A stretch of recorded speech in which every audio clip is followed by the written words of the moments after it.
묵상 기도하시겠습니다.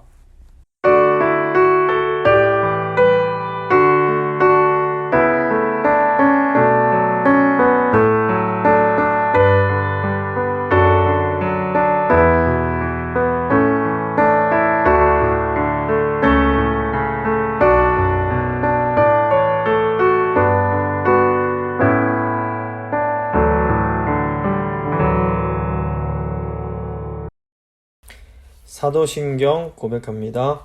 나는 전능하신 아버지 하나님, 천지의 창조주를 믿습니다. 나는 그의 유일하신 아들 우리 주 예수 그리스도를 믿습니다.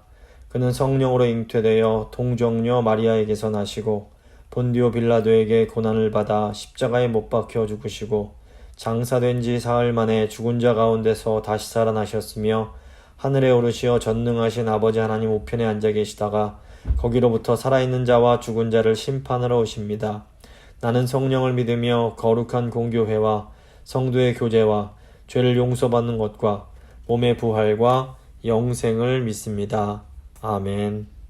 찬송가 364장입니다. 364장 찬양하겠습니다.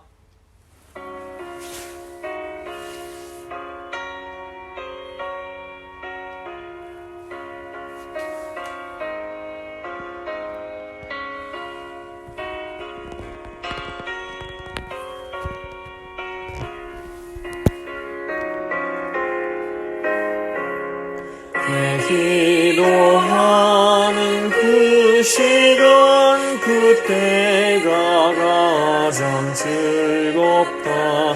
이 세상 근심 걱정에 얽매인 나를 부르사 내 진정 소원 주 앞에 낱낱이 바로 아뢰어 큰 불행 당해 슬플 때 나 위로받게 하시네. 내 기도하는 그 시간 내게는 가장 귀하다. 저 광야 같은 세상을 끝없이 방황하면서 위태한 길로 나갈 때 주께서 나를 이끌어 그 보좌 앞에 나아가 그 은혜 받게 하시네. 내 기도하는 그 시간 그때가 가장 즐겁다. 이때 거친 큰 죄로 내 마음 심히 아파도 참 마음으로 뉘우쳐 다 숨김없이 아뢰면 주 나를 위해 복주사 새 은혜 부어 주시네.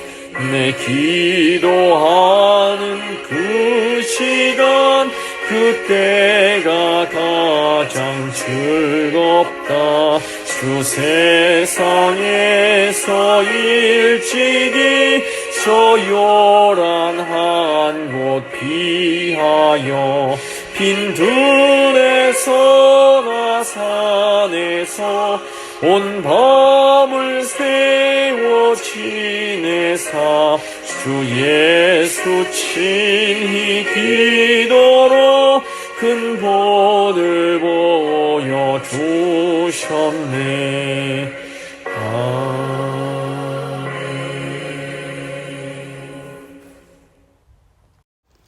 기도하십니다. 좋으신 하나님 감사합니다. 이 3일 저녁에 또 시편의 말씀을 통해서 저희의 마음을 들여다보게 하시고 저희를 훈계시켜 주시는 그 사랑과 은혜에 감사드립니다. 하나님 백성들이 때로 억울함을 당할 수 있는데 그때마다 하나님 저에게 하나님 앞에 나아가 정말 간절히 진심으로 회개할 수 있는 은혜를 허락해 주시고 또 하나님으로부터의 그 죄 용서의 큰 확신을 경험하는 복된 인생 될 수 있도록 주여 도와주시옵소서. 이 시간 모든 것 주께 맡겨드리며 귀하신 우리 주 예수 그리스도의 이름으로 간절히 기도드립니다. 아멘. 오늘 주신 하나님 말씀은 시편 4편 말씀입니다. 시편 4편 말씀 제가 봉독해 드리도록 하겠습니다. 내 의의 하나님이여 내가 부를 때에 응답하소서. 곤란 중에 나를 너그럽게 하셨사오니 나를 긍휼히 여기사 나의 기도를 들으소서. 인생들아 어느 때까지 나의 영광을 변하여 욕되게 하며 허사를 좋아하고 괴휴를 구하겠는고. 여호와께서 자기를 위하여 경건한 자를 택하신 줄 너희가 알지어다. 내가 부를 때에 여호와께서 들으시리로다. 너희는 떨며 범죄치 말지어다. 자리에 누워 심중에 말하고 잠잠할지어다.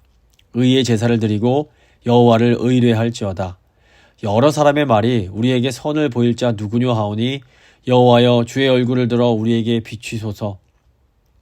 주께서 내 마음에 두신 기쁨은 저희의 곡식과 새 포도주에 풍성할 때보다 더하니이다. 내가 평안히 눕고 자기도 하리니 나를 안전히 거하게 하시는 이는 오직 여호와 신이이다. 아멘. 오늘은 시편 4편 말씀 함께 나누고 기도하도록 하겠습니다. 하나님 백성들이 이 땅의 삶을 살아가다 보면 그 억울한 일을 당하는 경우가 있습니다. 이렇게 억울한 일을 당했을 때에 성도는 하나님을 나의 의의 하나님이라고 부르면서 기도합니다. 하나님만이 모든 진실을 아시며 나의 억울함을 풀어주시기 때문입니다. 이제 이 시편 4편은 다윗이 이제 지은 시입니다. 다윗이 그 시편 3편 보면 그 압살롬을 피할 때 이제 지은 시가 나오는데 이 비슷한 시기라고 볼 수 있을 것 같습니다. 이 다윗이 왕좌에서 쫓겨난 것은 사람들이 보기에 하나님께 버림받은 것처럼 보였습니다.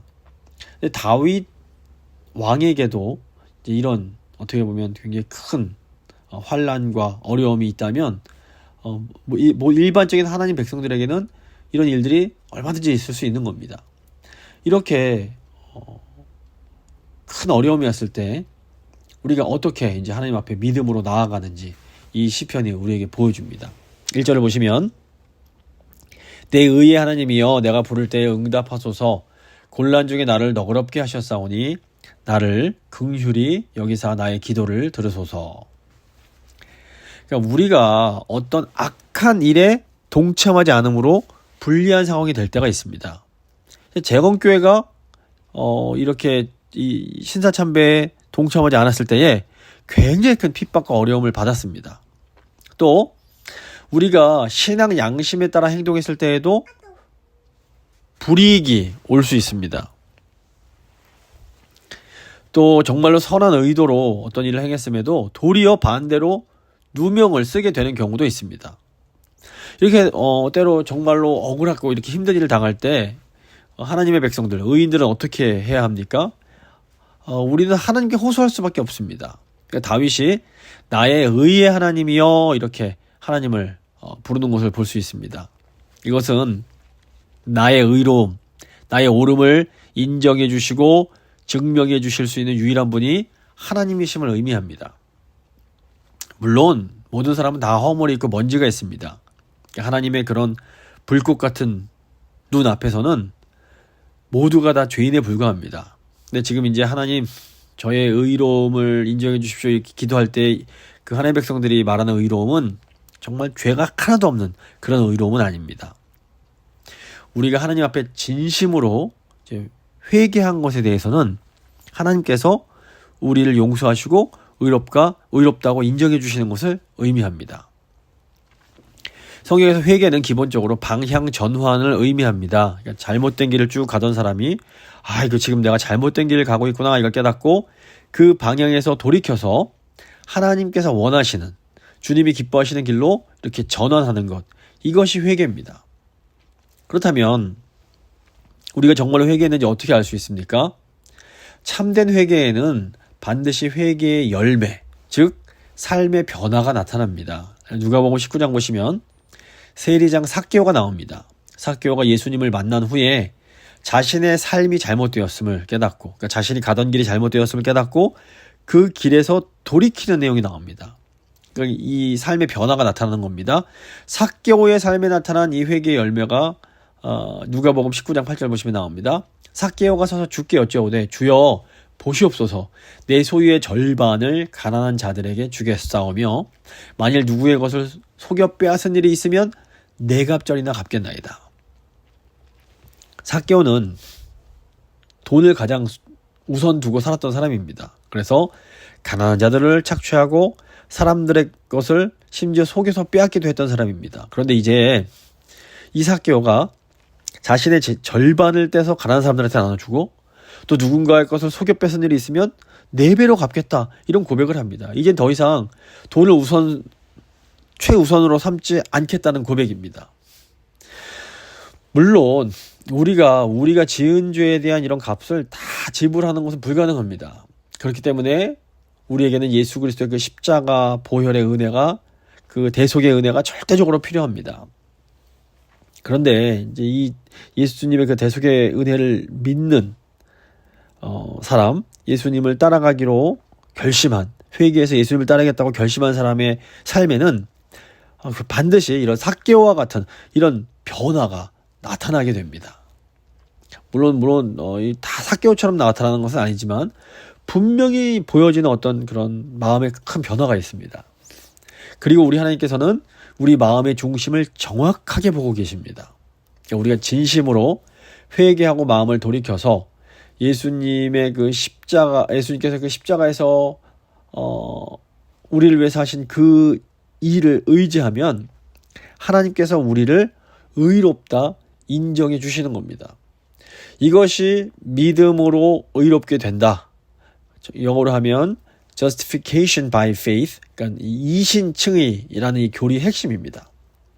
예수 그리스도의 그 사역, 십자가 사역, 그 속죄 사역을 믿을 때, 예수님이 우리의 구주가 되심을 믿을 때에 그 예수님의 의로우심이 우리에게로 전가된다. 이제 이 내용입니다.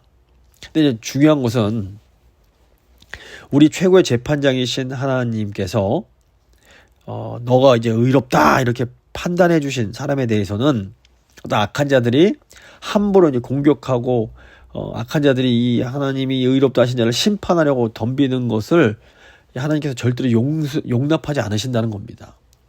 회개가 중요한 이유가 여기 있습니다. 이 회개한 영혼은 하나님께서 성벽을 둘러치시고 망대를 세우셔서 보호해 주십니다.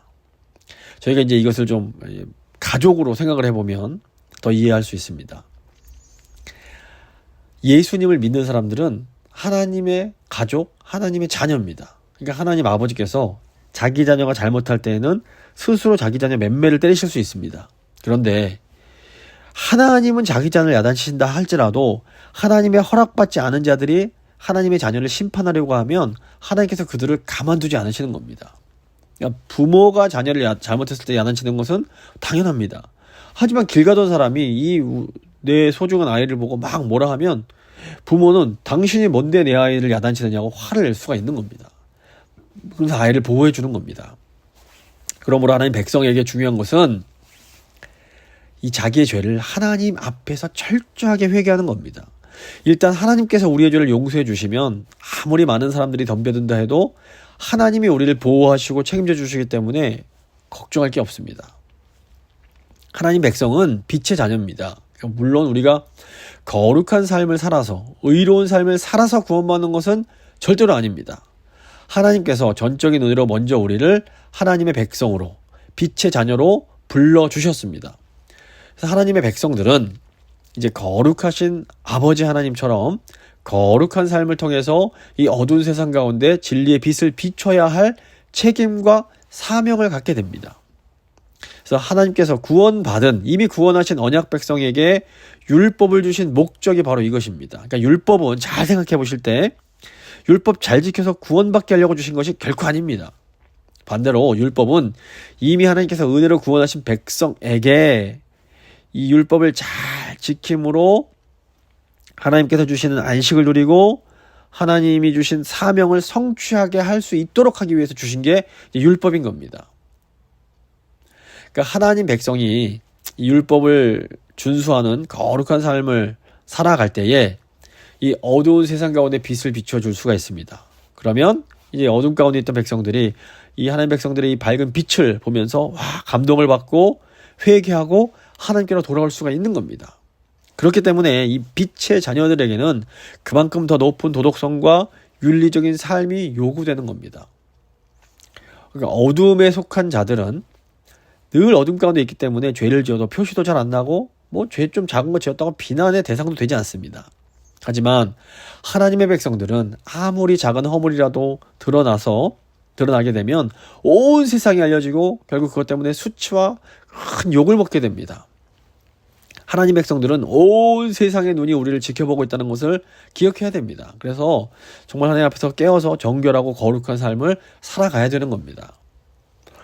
다윗은 자신이 어떤 짓을 하든 온 세상이 다 알게 될 거라는 이런 생각을 하지 못했던 것 같습니다. 이 중요한 사실을 망각한 것 자체가 어마어마한 큰 시험에 빠진 겁니다. 다윗은 자기가 왕이니까 그 힘을 가지고 다른 사람들 몰래 죄를 지으면 그냥 사람들이 잘 모르고 넘어갈 수 있겠거니 이런 착각에 빠집니다. 이 큰 권력 가진 자들의 착각이 이겁니다. 그런데 다윗이 죄를 짓는 것은 위에 계신 하나님도 알고 계시고 또 마귀도 그걸 지켜보고 있었습니다. 그래서 이런 다윗을 하나님께서 불쌍하게 여기십니다. 그래서 다윗을 위해 그 선지자 나단을 보내서 그 죄를 드러내시고 다윗으로 하여금 회개하게 하시는 겁니다. 그러니까 이것은 먼저 마귀가 손대기 전에 하나님 손으로 다윗의 문제를 해결해 주시려고 하는 겁니다. 하나님 백성이 회개하지 않은 채로 이 마귀의 이제 시험에 빠지면 이 마귀의 손에서 놀아날 수밖에 없습니다. 그런데 이제 다윗 같은 경우에는 하나님 앞에서 먼저 눈물을 흘리며 정말 그 침성을 띄울 정도로 많은 눈물을 흘리면서 회개한 경험이 있기 때문에 압살롬이 반란을 일으켰을 때에 오히려 이 일로 인해서 다윗이 더 철저하게 회개하고 하나님 앞에서 죄 용서 받았다는 확신을 가질 수가 있었습니다. 그래서 지금 다윗이 어려움 가운데 나의 의의 하나님이시여 라고 간구할 수 있는 용기를 얻을 수 있었던 겁니다. 다윗은 하나님만이 나의 의로움을 인정해 주시는 유일한 분이십니다 이렇게 고백합니다. 이것은 다윗이 하나님 앞에서 자신의 죄가 용서받았음을 확신했기에 이제 가능한 그런 고백입니다. 자, 이미 하나님이 다윗을 용서하셨습니다. 그럼 이제 과연 누가 감히 다윗을 심판할 수가 있는 것일까요? 이건 불가능한 겁니다. 보통 이제 성경에 나오는 원수들을 보면 이 하나님의 사람들 공격할 때 패턴이 있습니다. 원수들이 하나님의 백성들을 공격할 때에는 아주 티끌같이 작은 허물을 태산같이 부풀려서 막 굉장히 사람들을 선동하고 악의적으로 선전을 해댑니다. 이 밧세바 스캔들은 간음죄와 살인죄에 이제 관련이 있습니다. 이제 마귀는 사람들을 막 선동해서 이 다윗이 하나님께 용서받지 못했기 때문에 이 왕자리에서 쫓겨난 것이다. 이것이 이 다윗을 쫓아내는 것이 옳다. 이런 이제 주장을 합니다. 하지만 다윗은 하나님이 나단 선지자를 보내주셨을 때 침상이 썩도록 회개 기도를 했습니다. 그리고 하나님께서 이미 이때 다윗의 그 통회하는 마음을 보시고 그 죄를 용서해 주셨습니다. 그래서 하나님은 우리가 죄를 지으면 그냥 그대로 두지 않으시고 일부러 우리를 찾아오셔서라도 그 죄를 들추어내시고 억지로라도 회개하게 하십니다. 근데 이렇게 하나님이 어떻게 보면 강권적인 역사로 끌려서라도 회개할 수 있다면 그것이 가장 복된 겁니다. 하나님 앞에서 회개한 사람은 어떤 어려움이 있어도 담대할 수가 있는 겁니다. 다윗이 곤란 중에 나를 너그럽게 하셨다 이런 고백을 합니다. 이것은 이제 그 악인들이 의인을 잡아 죽이기 위해서 아주 꼼짝 못할 함정을 파놓고 궁지에 몰아붙여도 하나님께서는 빠져나갈 구멍을 마련해 주신다 이걸 말하는 겁니다. 하나님께서는 악한 자의 손을 꽉 붙들어서 의인을 치지 못하게 하십니다. 적들이 아무리 완벽한 기회를 만들어도 의인에게 타격을 입히지 못하고 의인이 도망가는 것을 보면서도 어떻게 하지 못하게 만드시는 겁니다. 실제로 사무엘 하 17장 보시면 다윗이 이제 압살롬에게 쫓겨났을 때에 그 압살롬 편에 섰던 모사 아히도벨이 압살롬에게 아주 지혜로운 조언을 합니다. 아히도벨이 압살롬에게 저에게 군사 15,000명만 주시면 다윗 왕이 요단강 건너기 전에 쫓아가서 다윗 왕만 죽이고 나머지 백성 데려오겠다 이런 제안을 합니다. 기가 막힌 제안이었습니다. 다윗이 완전히 궁지에 몰립니다. 만약에 압살롬이 이 아히도벨의 모략을 듣고 그대로 행동했다면 다윗은 끝나는 겁니다. 그런데 이때 압살롬이 아히도벨의 말을 듣지 않습니다. 그리고 이것이 다윗이 다시 전세를 역전시킬 수 있는 결정적인 기회가 됩니다. 바로 이것이 하나님께서 다윗에게 너그럽게 해 주시는 겁니다. 하나님께서 도와주시면 악한 자들이 완전히 이길 것 같다가도 결국에는 꼬꾸라지는 것을 보게 됩니다. 그래서 어려운 시험을 당했을 때 하나님 백성들이 기도할 수만 있다면 하나님께서는 얼마든지 우리에게 살아날 구멍을 주십니다. 그렇기 때문에 하나님 백성들에게 가장 무서운 것이 뭔가 하면 적이 무서운 게 아닙니다. 하나님 백성들한테 제일 무서운 건 기도하지 못하는 겁니다. 근데 우리가 기도할 수 있는 근거가 뭡니까? 하나님께서 내가 지은 죄를 이미 용서해 주셨다는 확신입니다. 그래서 오늘날 그리스도인들은 예수 그리스도의 십자가 대속의 은혜를 확신하면서 언제라도 하나님의 그 은혜의 보좌 앞에 담대히 나아가 기도할 수 있는 겁니다. 이게 어마어마한 특권이요 능력이 되는 겁니다. 2절 보시면 인생들아 어느 때까지 나의 영광을 변하여 욕되게 하며 허사를 좋아하고 괴유를 구하겠는고. 다윗이 지금 쫓기지만 쫓기는 가운데서도 하나님의 백성, 그 의로운 자로서의 당당함을 가지고 있습니다. 다윗이 이렇게 어려운 상황 속에서도 당당할 수 있는 것은 자신을 공격하는 적들이 지금 마귀의 손에 놀아나고 있다는 것을 알기 때문에 그렇습니다. 다윗을 공격하는 사람들은 마귀에게 속아서 다윗을 공격하는 것이 잘하는 것이고 다윗을 공격하면 자기들이 잘 될 거라고 착각하고 있습니다. 하지만 하나님 백성들의 영광을 깎아내리고 비난하는 것은 허사, 즉 헛된 일에 불과합니다. 그리고 결국 하나님의 백성들을 공격하는 것은 그들에게도 전혀 유익할 것이 없습니다. 마귀의 조종을 받는 악인들의 비난을 통해서 도리어 성도들은 연단을 받게 됩니다. 그리고 하나님의 허락하신 연단을 끝내고 나면 모든 것을 하나님께서 회복시켜 주시는 겁니다. 그래서 하나님의 사람들은 아무리 밟고 밟아도 잡초처럼 다시 살아납니다. 어떻게 이것이 가능합니까? 이게 하나님 백성들은 밟히면 밟힐수록 더 많이 기도하고 하나님께 더 철저하게 회개하기 때문에 그렇습니다. 사실상 하나님의 백성들, 의인을 멸망하게 하는 방법은 따로 있습니다. 이게 뭐냐면 의인들을 더 잘되게 만들고 더 바쁘게 만들어서 교만하게 만들고 기도할 시간이 없게 만들어서 자꾸 죄 짓도록 유도하는 겁니다. 다윗도 보면 전쟁 중이 아니라 전쟁이 없는 시기 가장 편안할 때 죄에 넘어갑니다. 삼손도 잘 될 때는 유혹에 넘어갔지만 막 눈이 빠지고 막 핍박을 받고 괴롭힘을 당하니까 정신 차리고 기도해서 다시 살아납니다.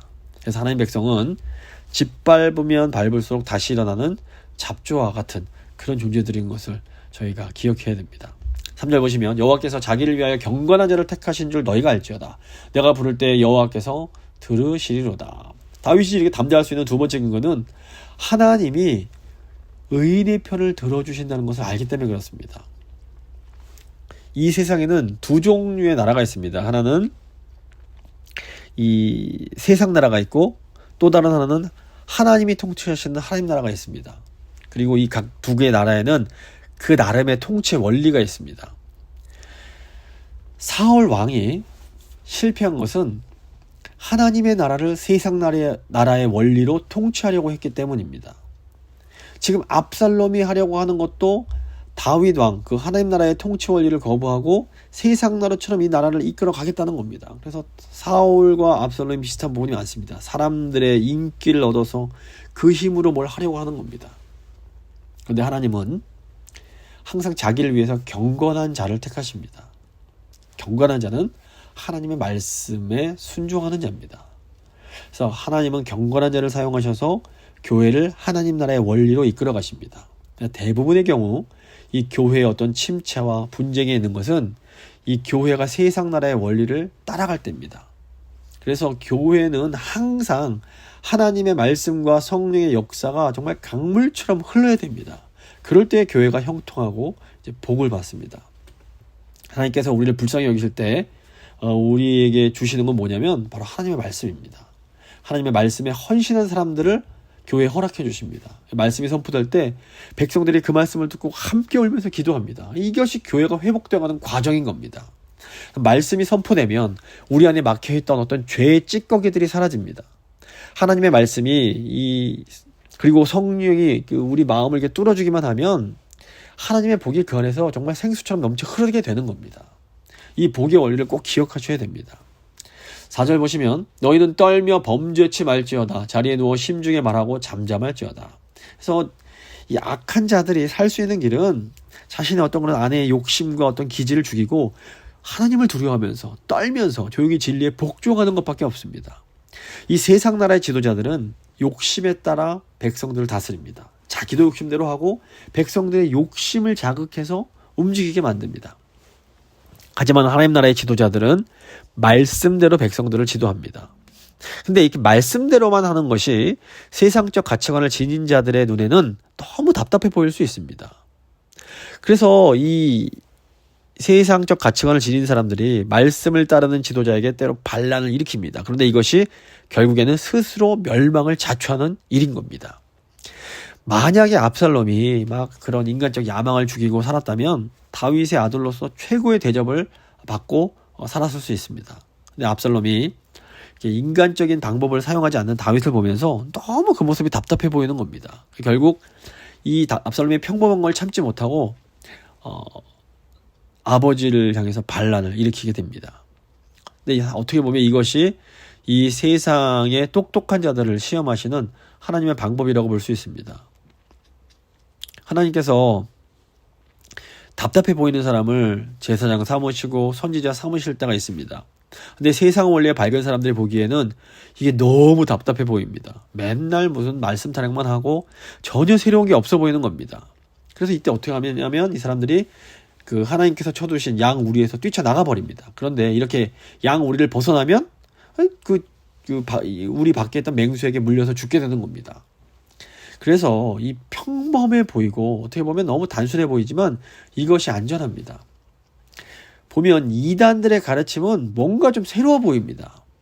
하지만 그 하나님의 진리가 새로운 것은 그 내용이 새로운 게 아닙니다. 복음의 진리가 새롭다는 것은 그 복음의 능력이 우리의 마음을 늘 새롭게 만들어 주기 때문입니다.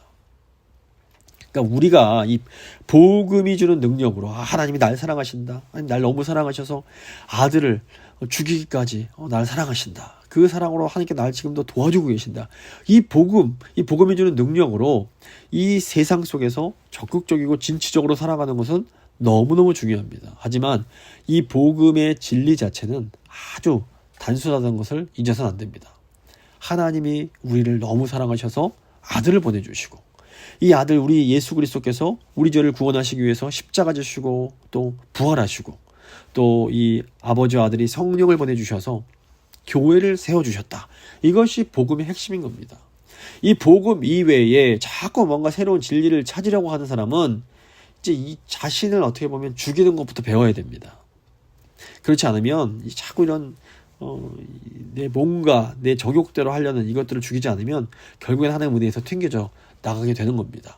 그래서 의로운 하나님 백성들이 조심해야 될 게 뭐냐면 사람들이 하나님으로부터 이렇게 튕겨 나갈 수 있는 어떤 핑계거리를 주면 안 됩니다. 그러니까 압살롬이 아버지의 그런 방식을 갑갑해하던 차에 다윗이 죄 짓는 모습을 보면서 아이고 그럼 그렇지 뭐 다윗 하나님 타령하는 다윗하고도 별거 없네 하면서 반란을 일으키게 된 겁니다. 그러니까 결국 이것 때문에 압살롬이 하나님의 은혜를 차버리고 멸망하는 길로 들어서게 됩니다. 그러니까 압살롬이 이렇게 된 데는 다윗의 책임도 있는 겁니다. 그러므로 하나님의 백성들은 교만을 조심하고 특별히 죄를 조심함으로 세상적 가치관을 가진 사람들이 반발할 수 있는 빌미를 주지 말아야 됩니다. 5절 보시면 의의 제사를 드리고 여호와를 의뢰할지어다. 하나님의 의로운 판단이 나타나는 시간은 내가 생각하는 시간과 다를 때가 많습니다. 의의 제사는 불의의 제사와는 정반대되는 제사입니다. 불의의 제사가 뭡니까? 행실과 예배가 일치되지 않는 제사를 말합니다. 삶 속에서는 온갖 우상 숭배와 불의를 행하면서도 예배 드릴 때는 거창한 형식으로 막 예배 드리는 것. 이게 이제 불의의 제사인 겁니다. 보통 사람들이 죄를 지으면 지을수록 하나님과 거래를 하려고 합니다. 외적으로 거창한 예배의식을 통해서 자기 속 안의 양심의 가책을 죽이고 싶어 합니다. 그래서 큰 교회에서 크고 화려한 어떤 그런 형식을 통해서 예배드림으로써 이야 내가 그랬지 이렇게 하나님의 예배드렸지 이 기분 통해서 자기가 지은 죄를 이렇게 감추고 싶어 하는 겁니다. 근데 이런 이 외형적 예배의 특징이 뭔가 하면 죄를 책망하는 말씀이 그 안에 없다는 겁니다. 이런 예배는 겉보기는 화려해도 죄에 대한 지적은 없고 모든 것이 다 잘 될 겁니다. 하나님이 축복하실 겁니다. 이런 허황된 축복의 말만 있습니다. 그런데 의의 제사는 뭐 겉보기에 화려하지 않을지 몰라도 바른 말씀의 선포가 있습니다. 이 말씀을 들은 사람들이 그 중심에 통회하고 회개하는 마음이 있을 때 이것이 하나님께 드리는 의의 예배가 됩니다. 그럼 하나님께서 이런 의의 제사, 의의 예배를 받으시고 그 삶 가운데 복을 주시는 겁니다. 그리고 이 복을 가지고 다시 하나님께 기쁨과 감사의 예배를 드리게 되는 겁니다. 그러니까 죄가 있는 채로 회개하지 않은 채로 예배를 드리면 그 마음이 답답하고 굉장히 민망합니다. 의의 제사는 자신의 연약함과 부족함과 죄로 인해서 이 상한 마음을 정말 성령의 칼로 도려내어 하나님 앞에 제사를 드리는 겁니다. 주님, 제가 이 죄가 있습니다. 제가 알면서도 제가 이 죄를 또 지었습니다. 주님, 저를 불쌍히 여겨주시고 이 죄를 태워주십시오. 정말 간절한 마음으로 하나님 앞에 내어드리는 이 예배가 이 의의 제사인 겁니다. 그리고 이제 다윗이 여호와를 의뢰하라고 말하는데 여호와를 의뢰한다라는 것은 철저하게 나의 문제를 하나님께 맡기는 것을 말합니다. 그리고 나의 어려움 때문에 하나님께 불평하지 않는 겁니다. 그래서 뭐 거대한 부나 권력을 소유하는 인생이 아니라 이렇게 의의 제사를 드리고 여호와를 전적으로 신뢰하는 인생이 진정으로 복된 인생입니다. 결국 최고의 복은 하나님을 바로 아는 겁니다. 그리고 죄의 용서를 경험한 후에 정말 살아있는 양심을 갖게 되는 겁니다. 그리고 이 하나님 앞에서 살아있는 양심을 갖게 된 것으로 만족하며 감사하는 것이 여호와를 의뢰하는 것입니다. 6절 보시면 여러 사람의 말이 우리에게 선을 보일 자 누구냐 하오니 여호와여 주의 얼굴을 들어 우리에게 비추소서. 그러니까 다윗의 몰락을 보면서 사람들이 크게 실망을 한 겁니다. 바른 다윗처럼 바른 살아도 별거 없네. 바르게 믿어봐야 소용이 없구나. 이런 생각을 하게 되는 겁니다. 특별히 이제 다윗의 모습을 보면서 믿음이 어린 신자들이 다윗도 저 모양인데 우리에게 정말 선을 보여줄 사람이 누구야? 이런 질문을 했던 것 같습니다. 하지만 결국 사람의 근본이 이렇다는 것을 이 믿음이 어린 신자들도 알아야 됩니다. 인간은 결국 어쩔 수 없습니다. 그렇기 때문에 이제 다윗이 하나님의 얼굴을 들어 우리에게 비추소서 이런 기도를 드립니다. 이 빛은 하나님의 말씀의 빛을 의미합니다. 그러니까 하나님의 말씀을 들으면 희미했던 것이 분명해지고 어떤 믿음의 용기가 생깁니다. 말씀의 빛이 우리 마음 가운데 비춰지면 그 선한 믿음의 싸움을 싸울 수가 있게 되는 겁니다. 7절과 8절 보시면 주께서 내 마음에 두신 기쁨은 저희의 곡식과 새 포도주의 풍성할 때보다 더하니이다. 내가 평안히 눕고 자기도 하리니 나를 안전히 거하게 하시는 이는 오직 여호와시니이다. 그러니까 사실 우리는 어려운 고난 가운데 있을 때 하나님의 더 큰 은혜를 경험할 때가 많습니다. 하나님의 백성이 고난 가운데 전적으로 하나님을 의지하면 하나님께서 성령을 물붓듯이 부어주셔서 우리를 성령으로 충만하게 만들어주십니다. 그러면 이 하나님이 주시는 이 풍성한 은혜 가운데 어려움 가운데 기쁨도 경험하고 또 포근한 잠도 잘 수 있는 겁니다. 그러니까 하나님의 평안이 온몸으로 경험이 되는 겁니다. 이 놀라운 경험입니다. 너무 상황은 힘들고 마치 압살롬에게 쫓기는 다윗과 같은 상황인데 이거 하나님을 의지하니까 하나님께서 주시는 그런 평안함이 우리 마음 가운데 있는 겁니다.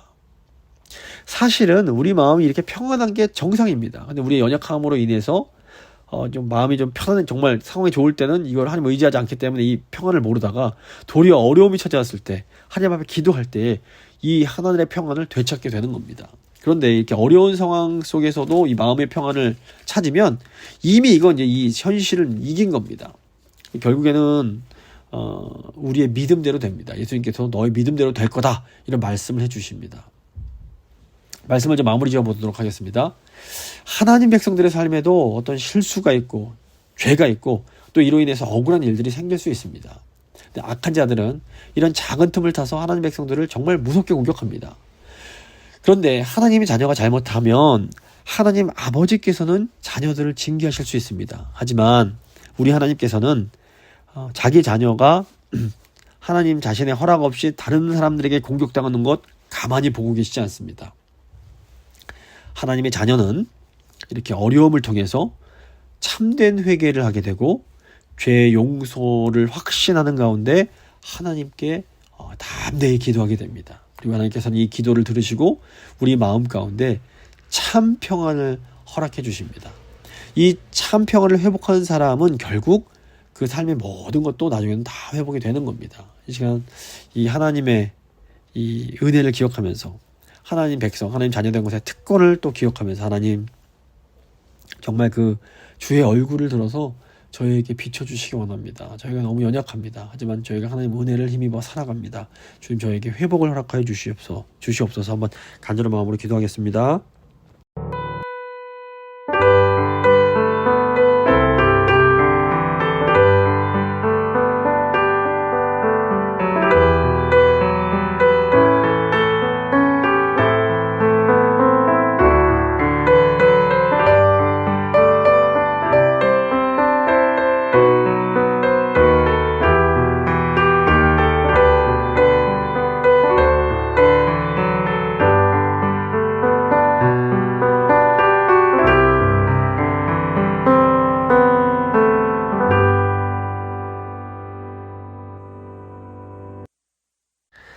살아계신 하나님 자녀인 저희 삶 가운데에도 때로 실수가 있고 또 말로 할 수 없는 억울함들이 있습니다.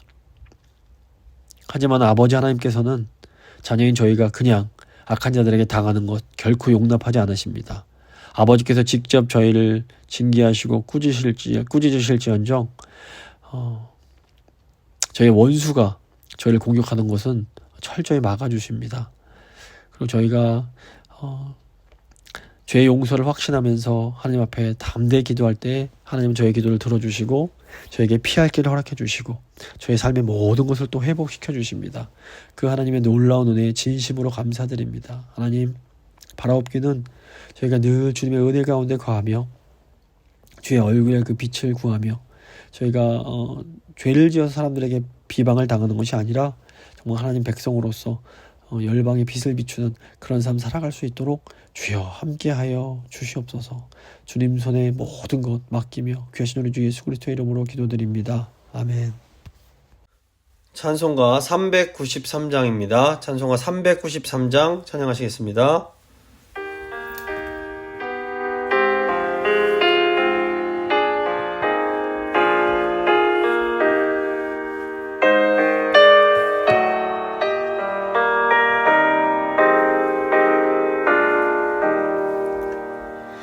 오신 신실하신 주 내 아버지여 늘 함께 계시니 두려움 없네 그 사랑 변찮고 날 지키시며 어제나 한결같네 오 신실하신 주 오 신실하신 주 날마다 자비를 베푸시며 일용할 모든 것 내려주시니 오 신실하신 주 나의 구주 봄철과 또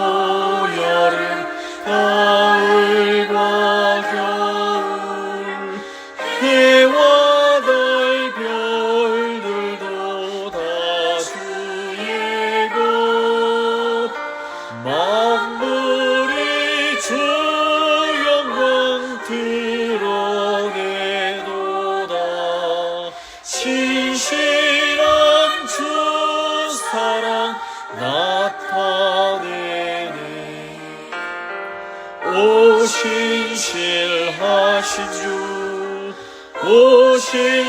오신실하신 주 날마다 자비를